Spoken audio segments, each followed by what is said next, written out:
Asante sana Asha, Lab organizers na data tamasha kwa ujumla.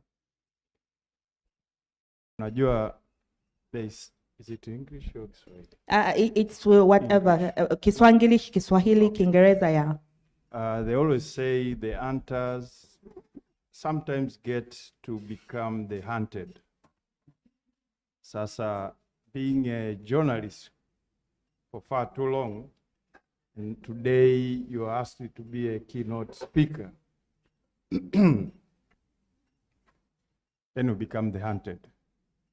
So I don't know if I'm going to do justice to you guys, but I'll try. Let me start by asking, how many of you know something called gramophone?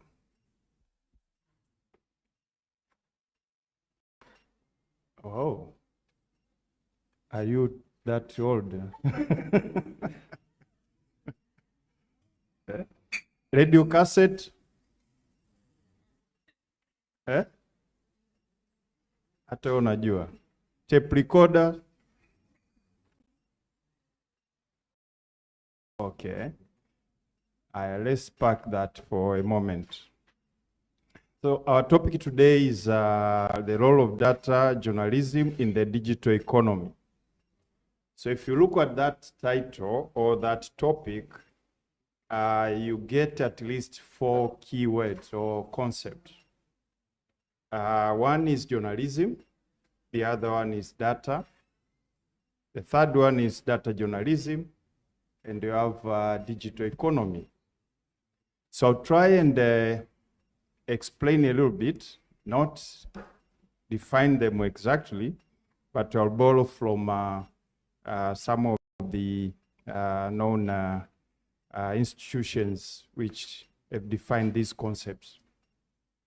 So journalism, in essence, you are talking about informing, educating, and entertaining.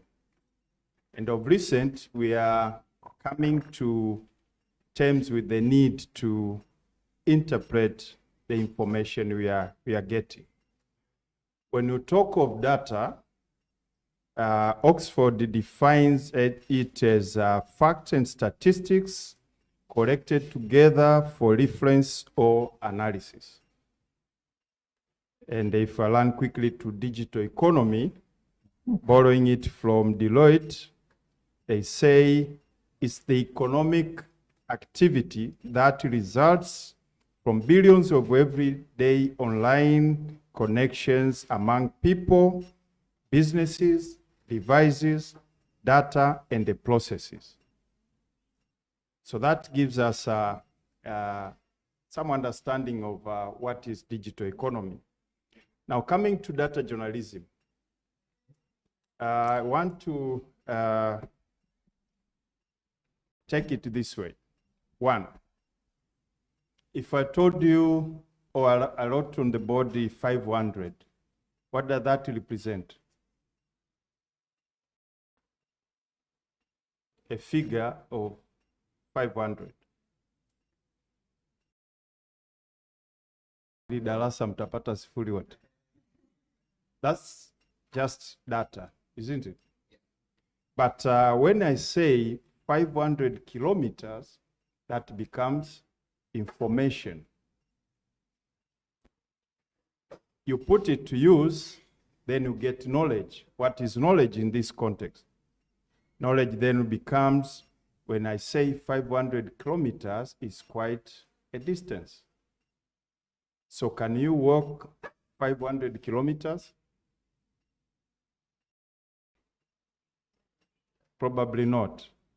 You can use other means of transport, isn't it? So the wisdom now comes that 500 kilometers is quite a distance. It's like from here to Dodoma. So for you to go to Dodoma, you can't walk, you can't use a bike, it will take you a lot of time.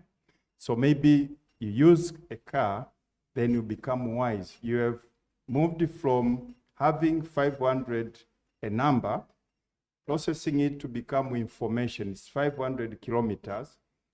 put it to use, knowledge that this is quite a distance, and if I want to use this knowledge, then you have to use a certain way of transportation to get me there. So in practice, when you talk about data, it's about filtering that information. And when we used to have scarcity in information, our role as journalists normally was looking for information, gathering, hunting and gathering. But now, with the plenty of information, the question of processing becomes very, very important.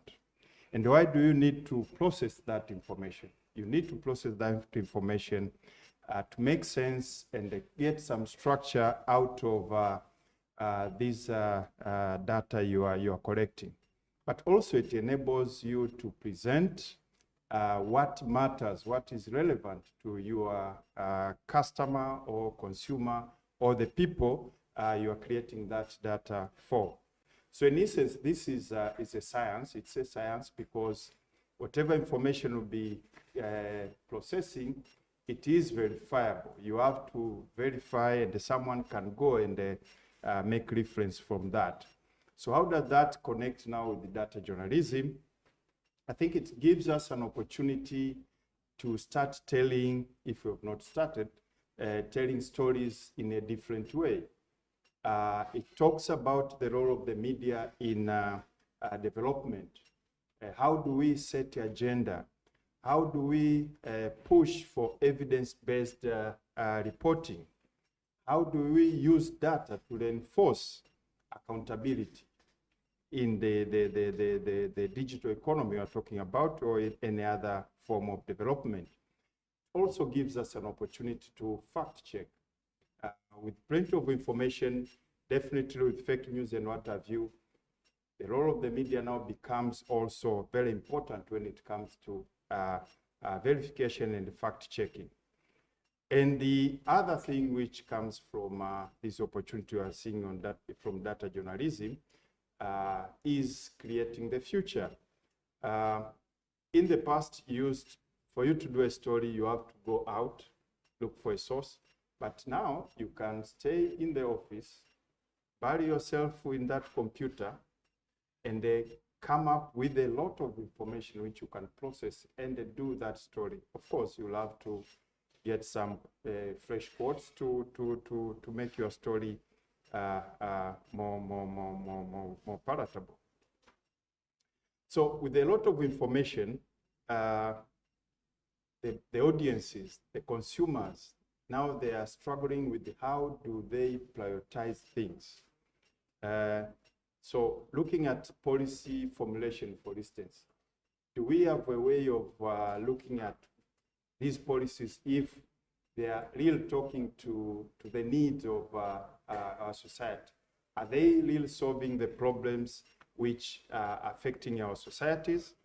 To what extent these policies talk to the SDGs, Global Sustainable Development Goals? What's the role of the media in making sure that all these are actually put to better use in terms of priority of the policy formulation, but looking at the impact they ought to bring to our society? So the other aspect which I want to talk about on when talking about data journalism in relation to digital economy is the issue of timeliness. Speed is key, of course, and if speed is of essence, then accuracy is critical. So how do you navigate from such a situation of having to process so many information, so many data, and making sense out of it, and being able to save policymakers, save business community, civil society organization, everyone who is out there in that position of decision making, being at individual level, being at company level, organization level, or country level.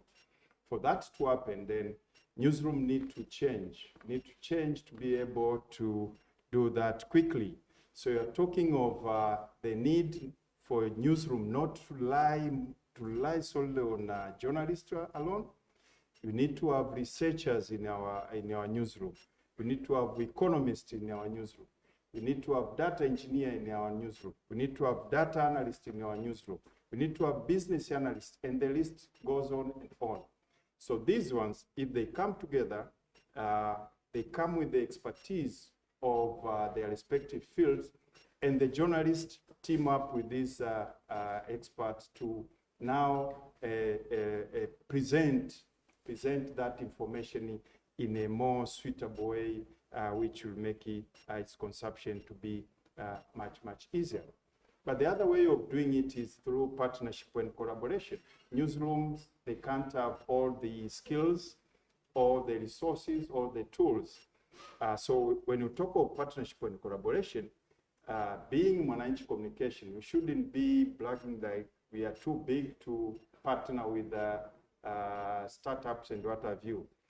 But we need to look at what Nukta, for instance, bring to the table, what honor brings to the table, what media convergence bring to the table. And for us, we are open. We are actually going into collaboration with everyone we see, believe that they have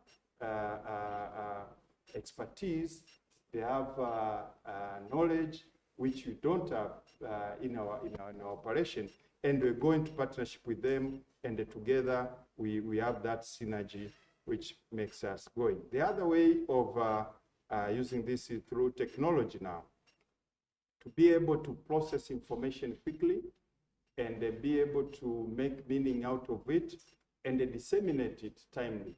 Then you are talking of acquiring, adopting technology like machine learning, artificial intelligence, which will enable you to process huge data set quickly and make meaning out of it. But the third thing which we need to be doing is, for existing journalists, we need to evolve with the trend in the market. We need to learn. We learn and learn, learn and learn, we learn. It has to be a continuous process. Otherwise, if we don't evolve, touch on a trend. And these things, there's a lot of opportunities online. These are free opportunities for anyone who is interested to learn a thing or two. But also, it's the duty of the media houses to empower our journalists. And we at Mwananchi Communication, we take that very seriously. So while all this is happening, we know that citizen journalism is something we have to live with. And with that, people are asking, is the mainstream media dying? If we ask you, is the mainstream media dying with the coming up of citizen journalism? Everyone being able to post, to broadcast. Is the media dying? Is print media dying? It will eventually die. Is journalism going to die? Sounding no. Sounding no. Because people will still need information. So it's the question of how do you pack that information to be relevant to the audience you are serving. Print is the means of conveying that content. So journalism will be there. And let me take you back to that gramophone story of ours. Where is gramophone today? Radio cassettes? They are gone. Musicians? They are still there, right? So I borrowed this from my colleague in Naivasha, where I was attending another conference like this one, and they asked us that question. For journalists to sit there and say, we are going to die, I think you should be talking about you yourself that you will be dying, you yourself, if you don't evolve with time. There's a book called Who Moved My Cheese? And if you read that book, it tells a story of Porat who went, some went out of their way to look for fresh, new cheese, while the stock was still, it was still enough to take them for a number of days or months. But they explored the other opportunities. And if you read that story, it will tell you the story of the brave and the ones who wanasubiri mana idondoke kutoka mbinguni na haitadondoka. So journalism will not die. However, some journalists will. Asante sana.